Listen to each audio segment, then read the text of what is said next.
subax baad kacdaa noloshu waa sadarka loo adoon si qorshaystay way si kale kugu soo sintaa way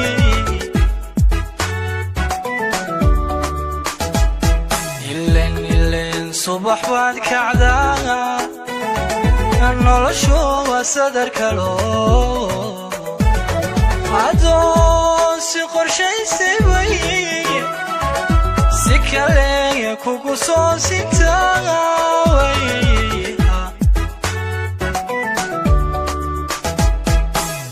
sidaynu hayn shalay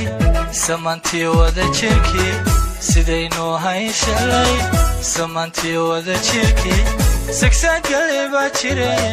maxaa saxmile qaldamay sagsaagale baa jiray maxaa saxmile qaldamay